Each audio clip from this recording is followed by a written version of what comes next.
Bismillah və elhamdülillah və salatu və selamu ala Rasulillah, əmmə ba'd. Esselamu aleykum və rahmetullahi və barakatuh.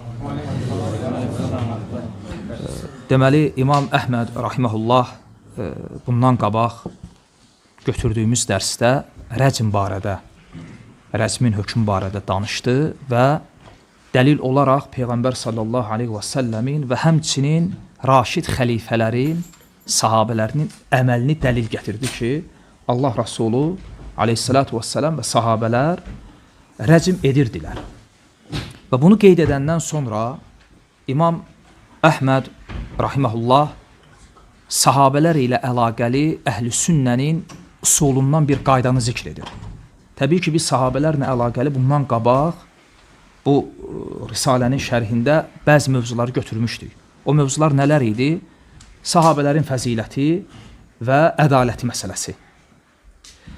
Və bu qaydada İmam Əhməd rahiməhullahın danışdığı məsələ sahabələrə buğz etmək, sahabələrə kin bəsləməyin hökmüdür.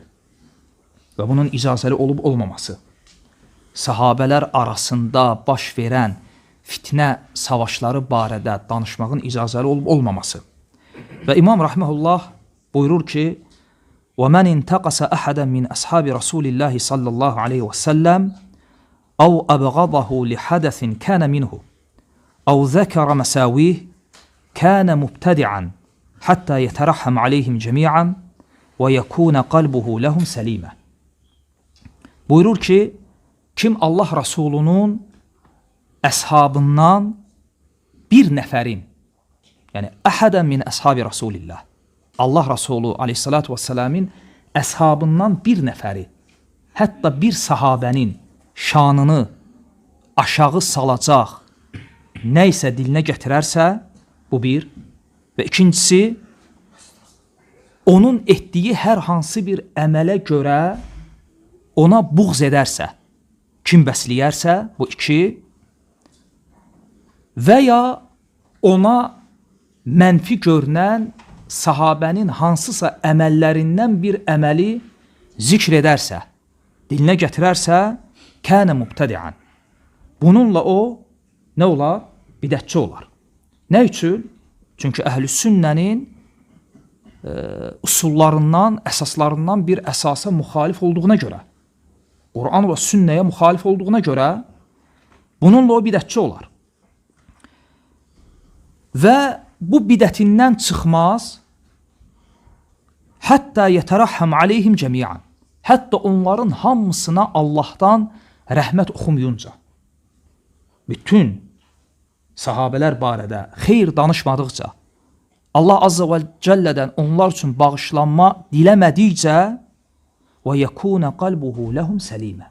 Və qəlbini onlar barədə səlim tutmadıqca bu bidətindən tövbə etmiş sayılmaz. Və İmam Əhməd rahiməhullah dediyim kimi burada əhl-i sünnənin əsas, əqidə əsaslarından birini zikr edir. O da nədir? Deməli, biz bununla bilirik ki, bilmiş oluruq ki, əhl-i sünnənin əsaslarından birisi budur ki, gərək müsəlman həm dilini və həm də qəlbini sahabələr barədə səlim tutsun. Dilini sahabələr barədə səlim tutmağı, yəni onlardan baş verən hər hansısa bir xətanı onları gözdən salmaq qəsdi ilə dilə gətirməsin. Və sahabələr arasında baş verən fitnə savaşlarını məclislərin mövzusu etməsin. Rafizlər etdiyi kimi. Bu sahabələr barədə dilin qorunmasıdır. Və Allah Rasulü aleyhissalatu vesselam buyurur ki, وَإِذَا ذُكِرَ أَصْحَابِ فَأَمْسِكُوا. Yəni sizin yanınızda mənim əshabım anıldığı zaman özünüzü tutun. Yəni dilinizə hakim olun. Və həmçinin bununla yanaşı gərək insan qəlbini də sahabələr barədə səlim tutsun. Onlar barədə gərək qəlbində heç bir həsəd və kin olmasın. Və bunun dəlillərindən birisi Allah Azza və Cəllənin bu ayəsidir.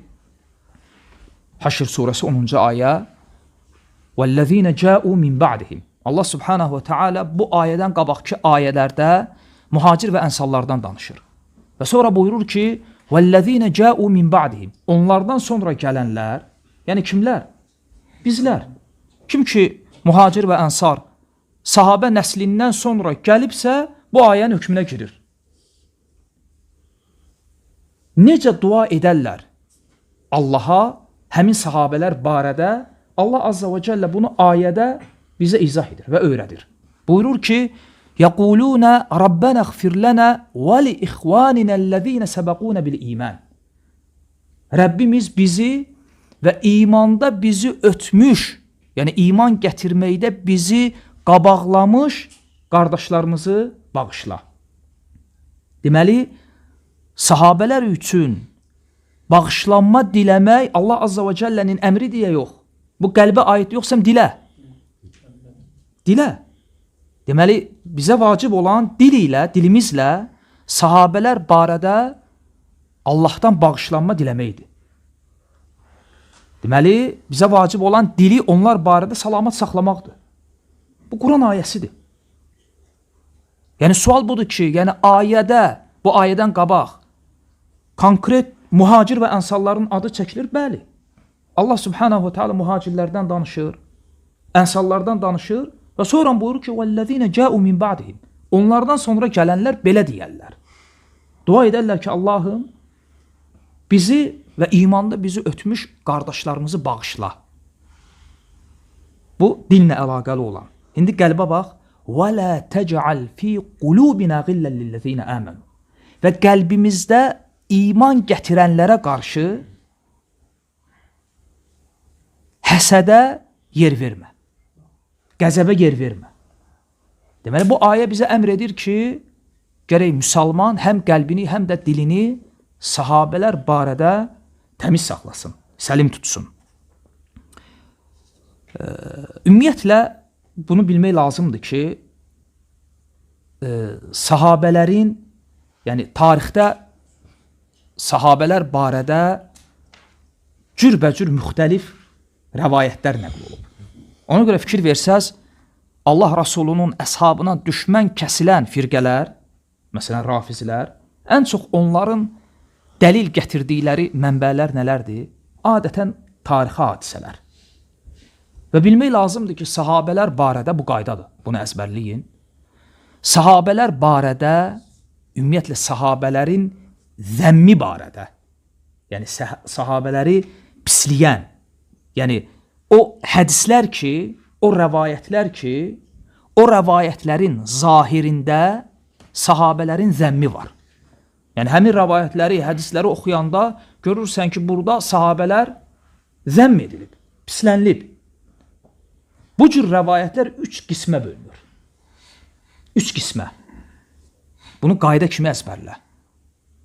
Onlardan birincisi yalan və uydurma olan rəvayətlərdir ki, bu qəbildən olan rəvayətlərin əksəri belədir. Əksəriyyəti. Məsələn, nə qədər misal istəsə çəkmək olar. Və bu qəbildən olan rəvayətlərin çoxsunu Mixnəf, Lut ibn Yahya və həmçinin Hişam Əl-Kəlbi və bu kimi ravilərin rəvayətləridir.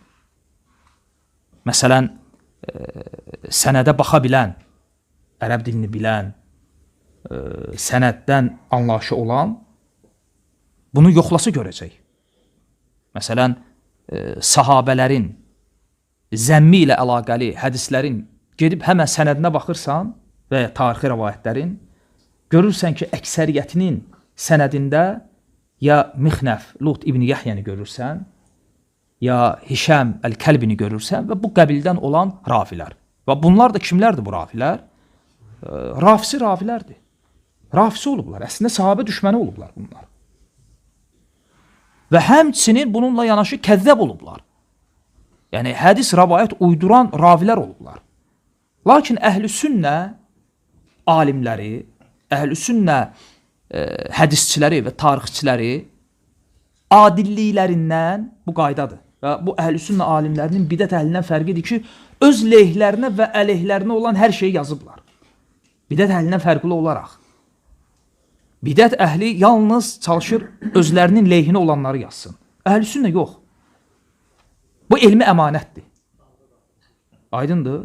Yəni, məsələn, bir alimdir, hicrətin 2-ci əsrində, 3-cü, 4-cü əsrində yaşayıb, qarşılaşdığı ravilərdən, şeyxlər deyək də, eşitdiyi hər bir rəvayəti kitabına alır və qeyd edir. Elmi əmanət baxımından. Və məsuliyyəti ötürür kimlərin üzərinə? Ravilərin üzərinə. Məsələn, o rəvayətlərdən birisi oxuyursan, görürsən ki, rəvayətdə qeyd edilir, sən demə, Həsən İbn Ali radiyallahu anhu məni zəhərliyən Muaviyyə imiş. Belə bir rəvayət oxuyursan, yəni bu sahabənin zəmmidir ya yox. Və bu hədisin və ya rəvayətin, tarixi aksənin, əsərin sənədinə baxırsan, uydurma və bəzilərinin heç sənədi yoxdur. Tarixdə kimsə zikr edib.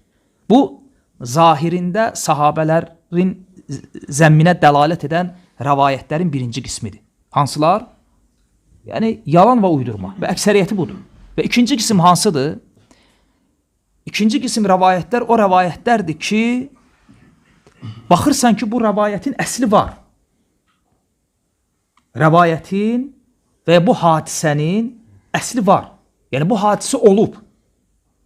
Lakin bunu nəql edən hansısa bidətçi ravilər və ya bunu öz kitablarına yazan bidətçilər ona nəyisə əlavə ediblər və ya nəyisə ondan çıxarıblar, hətta bununla həmin hadisəni çevirib gətiriblər sahabənin zəmminə, pislənilməsinə. Bu ikinci qism rəvayətlərdir. O rəvayətlər ki, onların əsli var, bu hadisə olub. Lakin ona nəyisə əlavə edilib, nəyisə ondan çıxarılıb. Və bununla da rəvayətin forması dəyişilib. Buna misal olaraq, iki misal çəkəcəm. Məsələn, misal olaraq, qardaşın başına gələn bir hadisədir. Bir hədis göndərmişdi. Təxminən bir il olar bundan qabaq. Deməli, bu hədisi göndəriblər qardaşa. Qardaş göndərib mənə ki, belə bir hədis var ya, yoxdur. Və bunu da rafislər yayırlar. Hədis nədən ibarətdir? Osman radiyallahu anhunu təyəndən. Ki, Osman və hədis də Abdullah ibn Ömərdən gəlir. Və Səhih Buxarıda. Hədisin əsli oradadır. Lakin bu hədisi öz kitablarında rəvayət edənlər və bunu cəmaat arasında yayanlar hədisi tam yaymayıb. Və hədis budur ki, Misirli bir kişi gəlib, səhv etmirəmsə ümrədə, ya həcdə Məkkə əhlini görür. Və deyir ki, siz kimlərdənsiz? Deyir ki, biz Qureyş əhlindənik, Qureyşlərdənik. Və deyir, sizin axsaqqalınız kimdir? Böyüyünüz. Deyirlər ki, Abdullah ibn Ömər radiyallahu anhuma. Və gəlirlər Abdullah ibn Ömərin yanına. Yəni, axsaqqal həm böyüyünüz, həm də elmdə. Və həmin Misirli Abdullah ibn Ömərə deyir ki, mənim Osman barədə sənə 3 sualım olacaq. Birinci sual bu olur ki, Osman Bədir döyüşündən qalıb ya yox. Yəni, Bədir döyüşündə iştirak etməyib. Abdullah ibn Ömər deyir ki, bəli. Deyir, Osman Uhud döyüşündə geri çəkilən sahabələrdən olub. İbn Ömər deyir, bəli. Və deyir ki, Osman Hudeybiyyə sülhündə beyyət etməyib. İbn Ömər deyir, bəli. Və Misirli Allahu Akbar deyir, sevincindən və geri qayıtmaq istəyir. Və bu hədisi, bu rəvayəti rafislər bu cürdə yayıblar və bu cürdə qardaşı göndəriblər. rəvayətin əslinə baxmışıq. Səhih Buxaridə. Hədis necədir? Yəni, hədisin buracan götürsək, Osman barədə tən deyil. Bədirdə iştirak etməyib, Uhudda geri çəkilənlərdən olub, Hudeybiyyədə beyyət etməyib. Bu təndir. Lakin rəvayətin əsli necədir? Tam, bütöv halda ələ alsaq, Buxarıda gəlir. Həmin Misirli Allahu Akbar deyib, sevinib, gedmək istəyəndə, o elə bil ki, istədiyini aldı İbn Ömərdən. İbn Ömər deyir ki, gözlə, ayaq saxla, dön geri və çağırır yanına. Deyir ki, amma qaldı ki, Osmanın Bədir döyüşündə iştirak etməməsinə, bunu ona əmr edən Allah Rasulü olub. Niyə? Çünki Osmanın zövcəsi Allah Rasulunun qızı həmin vaxt xəstə idi. Və yüngül xəstəlik deyildi. O xəstəlik ki, o xəstəlik nəticəsində ölür. Radiyallahu anhə.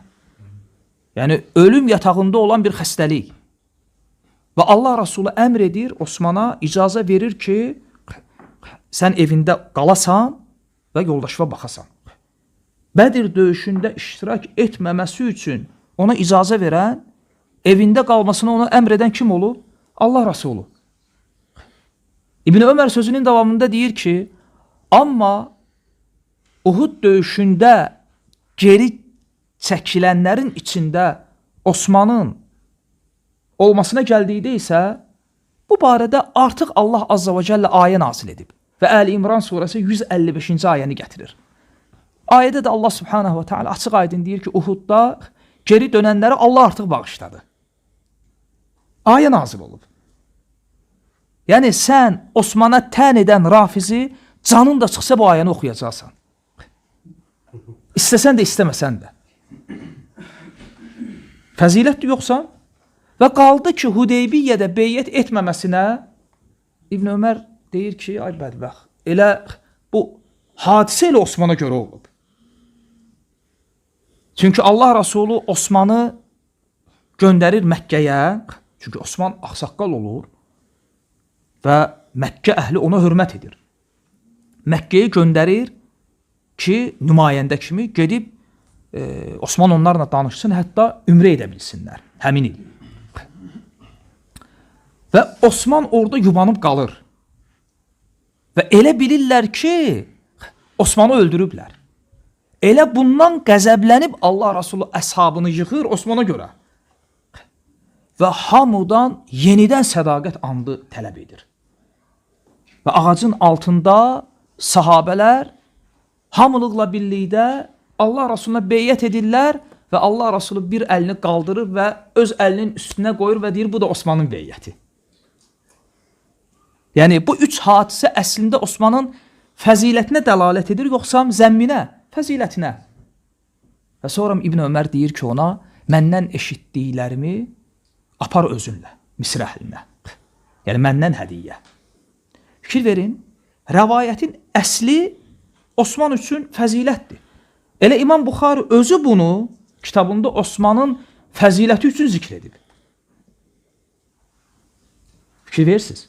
Və bu cür nə qədər hadisələr.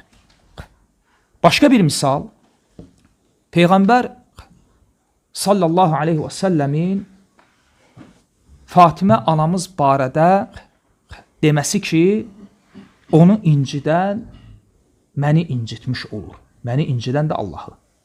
Və bunu aid edirlər, bu hədisi Abu Bakıra radiyallahu anhuya ki, Fədək hadisəsində Abu Bakır Fatimə anamızı incidib, deməli, o da bu hədisin hökmünə girir.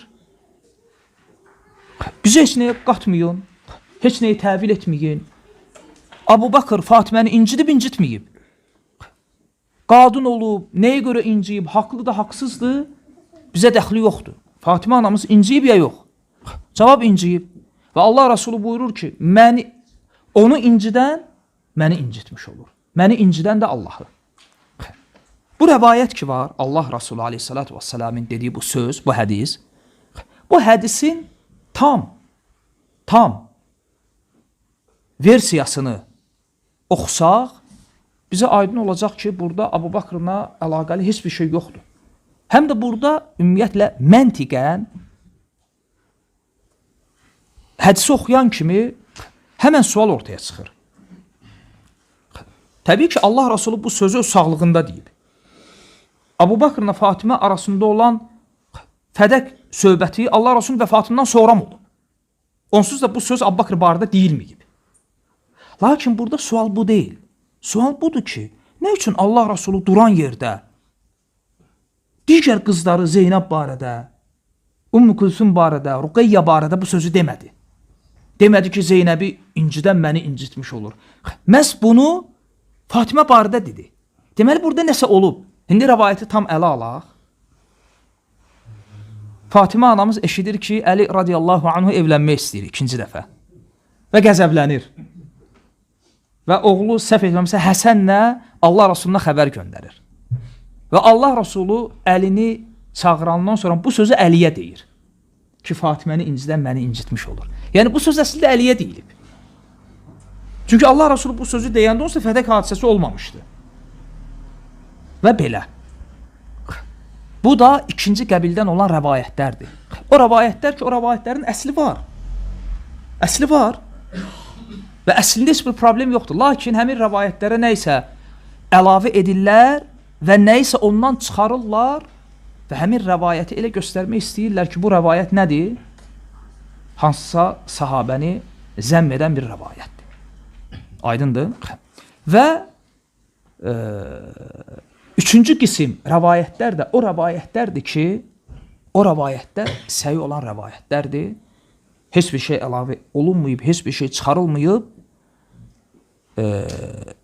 və kimlərsə bidət əhli bu qəbildən olan rəvayətlərdən istifadə edirlər hansısa sahabənin və ya sahabələrin zəmmi üçün. Təbii ki, bu qəbildən olan hədislər çox azdır. Bəs bu qəbildən olan hədislərə qarşı əhl-i sünnətin mövqeyi nədir? Çox sadə. Birincisi, qayda budur ki, əhl-i sünnə alimləri bu qəbildən olan hədisləri, hansı qəbildən? O hədislər ki, səhihdir. Lakin ola bilsin hədisin zahirində nəysə bir problem var və belə görünür, görünə bilər, belə başa düşülə bilər. Əhl-i sünnə alimləri bu qəbildən olan hədisləri ən yaxşı mənaları həml edirlər. Çünki bu bizə vacibdir. Çünki sahabələr barədə varid olan, onların fəziləti, ədaləti barədə varid olan o qədər hədislərin, ayələrin müqabilində sən bunu etməyə məcbursan. Nə üçün? Hətta dəlilləri cəm etmək üçün. Yenə də deyirəm, bu qəbildən olan rəvayətlər çox azdır. Və bu qəbildən olan rəvayətlərdə əslində bir problem də yoxdur. Niyə? Çünki əhl-i sünnə onsuz da etiqad etmir ki, sahabələr məsum olublar. Yəni sən məsələn tarixi oxuyursan, hansısa rafizi tarixi oxuyur, onlar belə eləyirlər və tutalım, tarix 1000 səhifədir, oxuyur, 999 səhifə doludur sahabələrin fəziləti. Tarix. Qanları bahasına, canları bahasına, malları bahasına olmayan İslam evini təməlindən ucaldıblar. Sən yıxmağa çalışdığın o evi. Bunları görmür. Hardasa bir vərəkdə, hardasa bir yerdə görür ki, hansısa sahabənin ayağı sürüşdü və bunu gətirir və deyir ki, əgər sahabələr adil olubsa, bəs bu nədir? Cavab budur ki, biz demirik axı sahabələr məsum olublar. Biz desək ki, sahabələr məsum olublar, bunun yeri var. Məsum yəni xətalardan qorunmuş, sahabələr məsum olmayıblar. Lakin onlar Allah və Rasulunun tərbiyəsi ilə tərbiyələnən bir nəsil olublar. Bu kəlmə önəmlidir. Allah və Rasulunun tərbiyəsi ilə. Bu dəhşətdir, qardaşlar. Təsəvvür edin, belə fərz eləyək ki, fəxr olar, elə bil ki, bu sahabə nəsildir. Sahabə nəsliyik. Təsəvvür edin, bu insanlar Allah Azza və Cəllənin tərbiyəsi ilə tərbiyələnirlər. Sahabə nəsə edir, ayə nazil olur ki, belə eləmə. Təsəvvür edirsən? Yəni, o sahabəni, sahabə yolundan çıxanda onun yoluna qaytaran Allah Azza və Cəllə olur. Və bu kimi. Və şək yoxdur ki, sahabələrin, yəni dənizlər qədər savab işləri müqabilində o xətaları heç bir damla deyil. Və buna misal olaraq elə bayaqları Osman radiyallahu anhunun əməli. Yəni kimsə desə ki, bəs buna, bu üçüncü qəbildən olan qismə nəyi misal gətirə bilərik? Məsələn, elə Osman radiyallahu anhunun Uhud döyüşündə geri çəkilən sahabələrdən biri olması.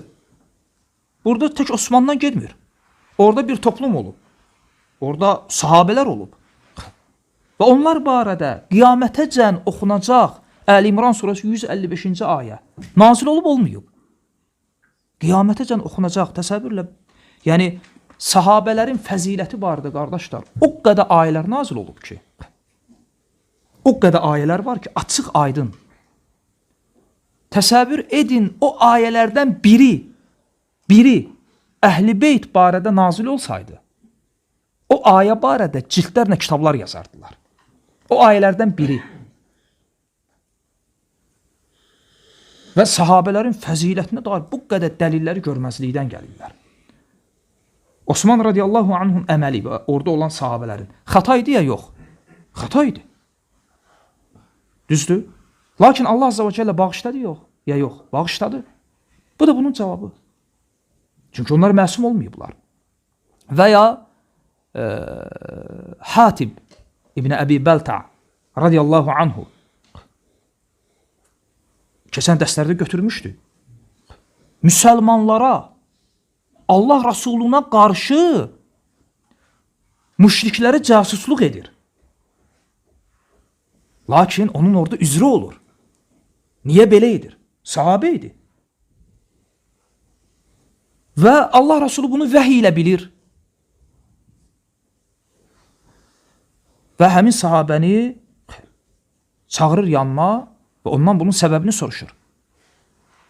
Sahabə səbəbi izah edəndən sonra deyir ki, ey Allahın Rasulü, çünki o vaxt müsəlmanlar Məkkənin fəthinə hazırlaşırlar və bu sahabə də qorxur. Çünki bütün sahabələrin demək olar Məkkədə orada olan qohum əqrabasını, ailəsini, əhlini himayə edəcək kəslər olur. Bu sahabədən başqa. O da istəyir ki, bir növ müşriklərin gözünə girəcək bir şey eləsin və bununla öz əhlini qorusun, qurtarsın. Hətta xələl yetirməsinlər Məkkədə onlara. Yoxsa münafiq deyildi. Bu üzrü Allah Rasuluna gətirəndən sonra, çünki orada bəzi sahabələr onu ittiham edirlər. Allah Rasulü aleyhissalatu vesselam nə deyir? Yəni, məsələn, bu hadisəni götürsək, bu hadisə özü üçüncü qismə girir, girmir. Hadisənin zahiri sahabənin zəmminə dəlalət edir. Zahirən, fikir verirsiniz biz nə deyirik? Demirik ki, rəvayət özü sahabənin zəmminə dəlalət edir. Bunu demirik.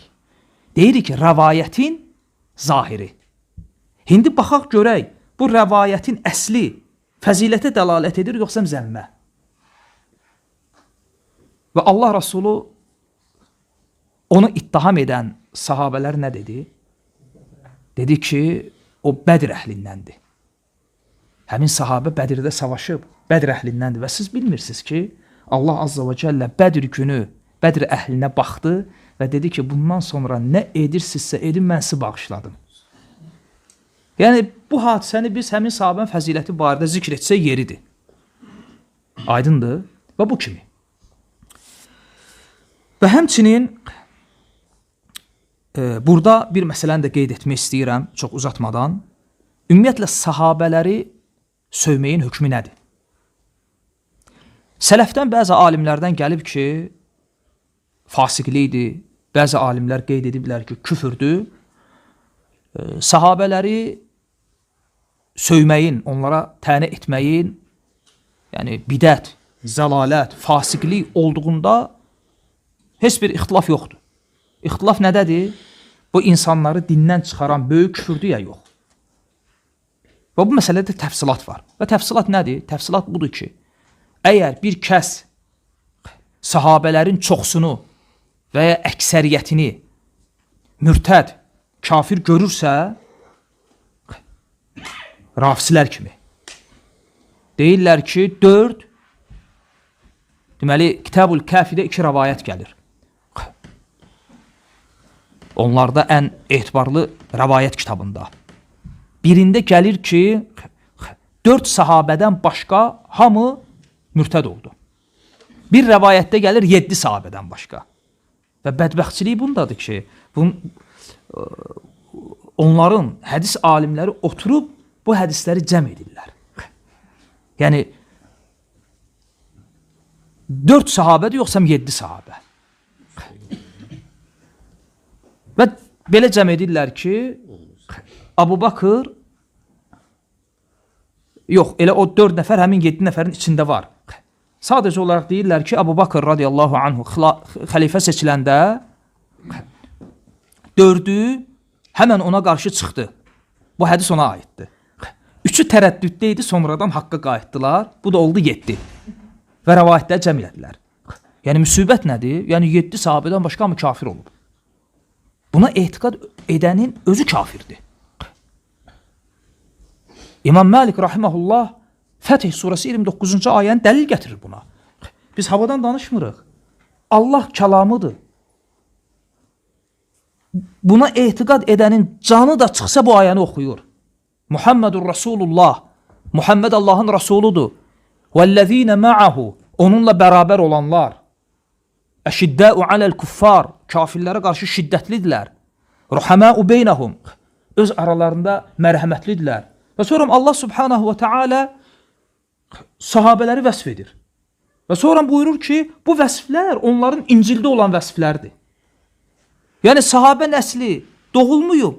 Allah azza və cəllə İsa'ya nazil etdiyi İncildə onları vəsf edib.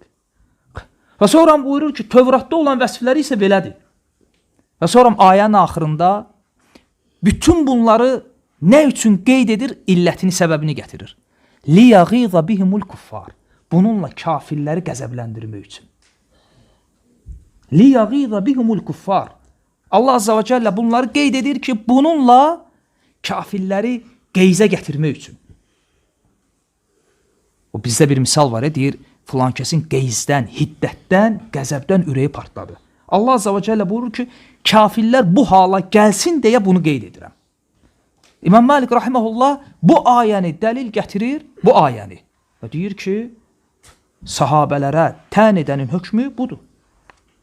Kim Allah Rasulunun əshabını münafiq, kafir görürsə, bu ayə ilə onun özü kafirdir. Və həmçinin bu nas olan dəlildir. Yəni Qurandan.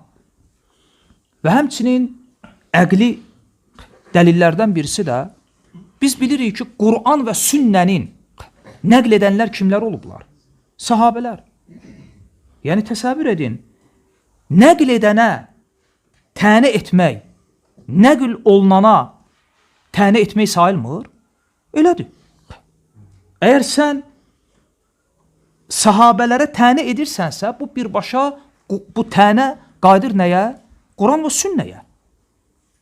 Ona görə alimlərdən biri deyir ki, Allah Rasulunun əshabına tənə etmək istəyən insanların məqsədi əslində Allah Azza və Cəllənin dini olub. Onlar dini yıxmaq istəyiblər. Onların hədəfi Quran və sünnə olub.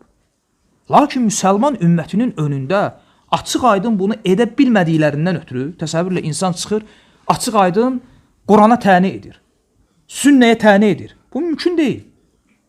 Bunu birbaşa edə bilmədiklərindən ötürü bunu nə edirlər? Dolayısı yolla.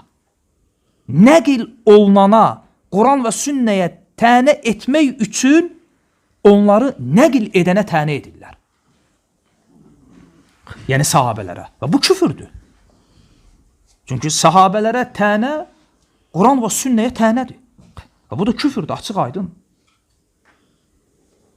Və ümumən sahabələrin hamısının və əksəriyyətinin kafir olduğuna etiqad etməyin özü küfürdür, böyük küfür. Həmçinin sahabələrin dinlərində ittiham etmək bu küfürdür. Dinlərində ittiham etmək necə? Yəni, sahabələri ittiham etmək iki növdür. Biri var, sən sahabəni dinində ittiham edirsən. Yəni, sahabə münafiq olub. Aydındır. Məsələn, deyirsən ki, Allah Rasulunun Abu Bakr radiyallahu anhunu özü ilə birlikdə hicrət zamanı götürməsi, özünə yoldaşı etməsi, biz bunu Abu Bakr üçün necə zikr edirik? Fəzilət kimi, yoxsa fəzilətdir də. Yəni, biz yox, ağıl sahibi, yəni, uşağa, kimə danışsan bunu, deyəcək ki, nə yaxşı insan olub. Heç Abu Bakrı tanımayan, kafirə belə danışsan, belə deyəcək. Gör, onlar rafizlər barədə nə düşün? Onlar deyirlər ki, o münafiq olub. Allah Rasulü onu Məkkədə qoymadı, özü ilə apardı ki, bu xəbəri ətrafa çıxarmasın. Ətrafa yaymasın. Yəni, ağıl görün necə işləyir. Yəni, o qəlbdə ki, vallahi belə də etiqad edirlər buna. Etiqad edirlər ki, Allah Rasulü Abu Bakrı, çünki niyə görə? Çünki ağıl sahibi bilir ki, bu Abu Bakrın fəzilətinə dəlalət edir. İndi bu fəziləti aradan çıxarmaq üçün nəsə uydurmaq lazımdır. Və bunu uydurublar. Uydurublar ki, yəni Abu Bakr münafiq olub, gizlədib, Allah Rasulü öz əmniyyəti üçün özü ilə götürüb ki, bu xəbər qırağa çıxmasın. Təbii ki, Allah bir insandan ağlı alanda belə olur. Və ona görə məsələnin bir tərəfini düşünəndə bir tərəfini düşünmürlər. Yəni, düşünmürlər ki, yaxşı, bəs mağarada müşriklər gəlmişdilər, ayaqlarının altlarına baxsaydılar, Abu Bakr və Allah Rasulunu görürdülər. Elə Abu Bakr elə həmin məqamda fürsət idi də. Xəbər versəydi və Allah Rasulunu orada müdafiə edəcək başqa bir insan da yox idi. Xəbər versəydi və salam, məsələ bitmişdi. Və elə özü orada öldürsəydi. Aydındır, burasını düşünməyiblər. Yəni, sahabənin dininə təni etmək küfürdür. Amma bir də var sahabənin xislətinə, əxlaqına təni etmək. Bu küfür deyil, bu fasiqlikdir, bu bidətdir, bu zəlalətdir. Demək ki, hansısa sahabəni gözdən salmaq üçün qorxaq olub, yaltaq olub, məsələn, tən etmək qəsdi ilə demək ki, elmi az olub,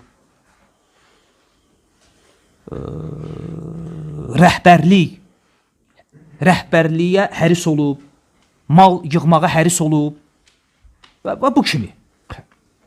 Həmçinin fəziləti mutavatir olan, fəziləti barədə çox saylı hədislər varid olmuş bir sahabəyə dil uzatmaq ilə, məsələn, fəziləti barəsində tutalım, heç bir rəvayət, hədis varid olmayan bir sahabəyə təni etmək arasında alimlər fərq qoyublar ki, deyiblər, ola bilsin, bunun üçün üzr olmasın, amma bunun üçün üzr olsun və bu kimi. Allah Rasulunun əshabına tənə etmək nifaq, münafiqlikdir və necə ki, Allah Rasulü aleyhissalatu vesselam Səhih Müslimin rəvayətində buyurur ki, ənsarı sevmək imandan və onlara buğz etmək nifaqdandır, münafiqlikdir.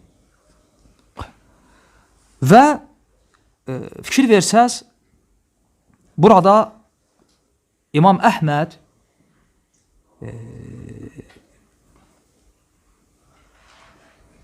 belə bir adamın bu bidətindən dönməsi üçün hansı şərti qoyur? Deyir ki, həttə yətərəhhəm aleyhim cəmiən. Hətta onların hamısına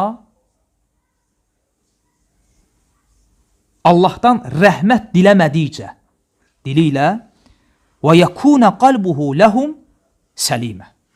Və qəlbi də onlar barədə, sahabələrin hamısı barədə səlim olmadıqca o insan bu bidətindən xilas ola bilməyəcək. Deməli, Həmçinin bayaq zikirlədiyim hədisdə Allah Rasulü buyurur ki, وَإِذَا ذُكِرَ أَصْحَابِ فَأَمْسِكُوا Mənim əshabım sizin yanınızda zikr ediləndə öz dilinizə sahib durun. Allah Rasulü aleyhissalatu vesselam hansısa bir sahabəni istisna etmədi. Etmədi. Mənim əshabım və bütün sahabələr bura daxildilər. Hətta fikir verin, bu indi qeyd edəcəyim məsələ və ya ayə və ya dəlil ola bilsin ki, yəni çox zikr olunmayan dəlillərdəndir. Lakin sahabələrin fəziləti barədə mən deyərdim, Quranda zikr olunan ən böyük dəlillərdən birisidir. Hansı ki, Allah Azza və Cəllə orada heç bir istisna yeri qoymayıb. Və bu hadisə də Təbuk döyüşü ilə əlaqəli hadisədir.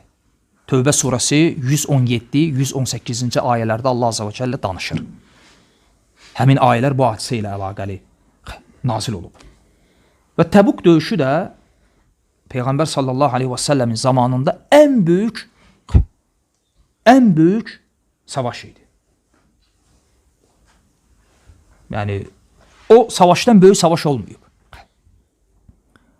Və hər kəsə əmr etmişdi ki, xəstələrdən, qocalardan, uşaq qadınlardan başqa, hər kəsə əmr etmişdi ki, hamı bu döyüşə çıxmalıdır. Və Tövbə surəsi 117-ci ayədə Allah subhanahu wa ta'ala bu döyüşdə iştirak edən sahabələrin şəni barədə ayə nazil edir ki, Allah Azza və Cəllə onları bağışlayıb. Bütün sahabələr oradaydı. O çətin gündə qədəmləri sabit olan, o çətin gündə Allah Rasulü aleyhissalatu vesselam ilə birlikdə olan sahabələrə Allah tövbə nəsib etdi və tövbələrini qəbul etdi və onları bağışladı. Və bu da Allah Rasulunun vəfatına yaxın olub. Təsəvvür edin, Allah Rasulunun vəfatına yaxın bir vaxtda ayə nazil olur ki, Allah Azza və Cəllə bu döyüşdə iştirak edən sahabələri, ki o döyüşdə bütün sahabələr iştirak edib, demək olar. Üzrə olanlardan başqa. Hamını bağışlayıb. 3 dənə sahabədən başqa. İşgəl buradadır. Kəb İbn Malik, səhv edirəmsə, radiyallahu anhu, Hilal İbn Umeyyə və Murara İbn Rabi' radiyallahu anhum. 3 sahabə bu döyüşdən geri qalır. Murara İbn Rabi' bostanı olur. Həmin vaxtı bostanın meyvəsini yığmaq vaxtı olur. Tərəddüd edir. Qalım gedim və dünya malı saxlayır onu. Və Hilal İbni Umeyyə elə olur ki, o sahabənin ailəsi, qohum əqrabası dağınıq olur. Hərə bir yerdə yaşayır. Həmin gün hamısı gəlir. Və bir yerə toplaşır. Və o da tərəddüd edir, qalım, qalmayım. Və belə bu tərəddüd içərisində ola-ola müsəlmanlar çıxırlar. Və Kəb İbni Malik radiyallahu anhuda da demək olar bir səbəb olmur. Elə tərəddüd içərisində qalır. Bir gün minini hazırlayır, silahını hazırlayır. Səhərsi gün şeytan vəsvəsə verir. Tərəddüd içərisində qalır. 3 sahabə. Və Allah Rasuluna üzürlərini bildirəndə Allah Rasulü qəbul etmir. Deməli, 3 sahabə Allah Azza və Cəllənin bu məğfirətindən, bu böyük fəzilətdən məhrum olublar, olmayıblar? Olmayıblar. Bir sonraki ayədə Allah Subhanahu və Teala buyurur ki və aləs-sələsətillezine xullifu və geri qalan 3 sahabəni də həmçinin. Bu dəhşətdir. Sual budur ki, ayədə gəlir ki, 3 nəfər, bəli. Geri qalan 3 nəfər də həmçinin. Allah bağışladı. O 3 nəfər ki, ayədə gəlir. Deyir, geniş dünya başlarına dar olmuşdu. Fikir ver. Yəni, bütün və bu Allah Rasulunun vəfatına yaxın olur. Yəni, Allah Azza və Cəllə bu 3 sahabəni də rafizlərin əlinə vermədi. Həqiqətən elədir. Təsəvvürlə o ayə olmasaydı nə deyəcəkdilər? Deyəcəkdilər, yox, əlimizdə 3 dənə sahabə var. Gəl indi müdafiə elə. Allah Azza və Cəllə öz vəhyi ilə, təsəvvür edin, bu ayə nazil olanda, çünki müsəlmanlar həmin 3 sahabəni həzr etmişdilər, boykot etmişdilər. Bu ayə nazil olanda bilirsiniz, sevinirdilər. Və belə. Və son olaraq, Muaviyə radiyallahu anhu ilə Misvar ibn Məxrəmə radiyallahu anhu arasında bir tarixi hadisə, diyalog olur. Onu qeyd etmək istəyirəm. Deməli, Misvar ibn Məxrəmə bir gün Muaviyənin yanına gəlir və məhz nə üçün bu hadisəni qeyd edir? Çünki Muaviyə ən çox tənə edilən sahabələrdən birisidir. Ümumiyyətlə, Muaviyə məsələsi bəzi alimlər deyirlər ki, elə bir boyunbağın düyünü kimidir. O düyünü versən rafizlərin əlinə, bütün boyunbağın muncuqları düşəcək. Bütün sahabələr ardı-ardına gələcək. Orada məqsəd Muaviyə deyil. Məgər Muaviyə təni edən Abbaqır sevir, məgər Muaviyə təni edən Ömərə radiyallahu anhu deyir, yoxsa Ömərin şəhid olduğu günü bayram kimi qeyd edir. Məsələ aydındır. Və Misvar ibn Məxrəmə radiyallahu anhu gəlib Muaviyənin yanına, ona bəzi iradlar bildirir. Və Muaviyə də çox hikmətli olur. Və bu iradlara etiraz etmir. Qəbul edir. Deyir, düzdür. Məni nədə ki ittiham edirsən, hansı iradları ki mənə gətirirsən, haqlısan. Lakin deyir, ya Misvar, məgər sən məsumsan? Yəni, mən Muaviyənin sözünün mənasını nəql edirəm. Deyir, sən məsumsan? Yəni, məgər sənin xətan yoxdur? Misvar deyir ki, yox, məsum deyiləm, mənim də xətam var. Deyir, bəs sən öz xətalarıma görə Allahdan bağışlanma diləyirsən ya yox? Deyir, əlbəttə. Deyir, bəs sən özünü Allahdan öz günahların üçün Allahdan məğfirət diləməyə məndən daha layiqli bilirsən? Yəni, sən etiqad edirsən ki, sən məsum deyilsən, xəta edənsən və günahların üçün Allahdan bağışlanma diləyirsən, mən belə deyiləm. Və bu hadisə Muaviyənin xilafəti vaxtında olur. Və sözünün davamında deyir ki, lakin mən yol verdiyim bu xətalarıma rəğmən daima Allahın yolunda cihad etmişəm. Öz rəhbərliyim altında, yəni bu İslam ümmətinə, xilafətində Allah Azza və Cəllənin hədlərini tətbiq etmişəm. Yaxşılığı əmr edib, bu cəmiyyətdə, ümmətdə pisliklərdən çəkindirmişəm.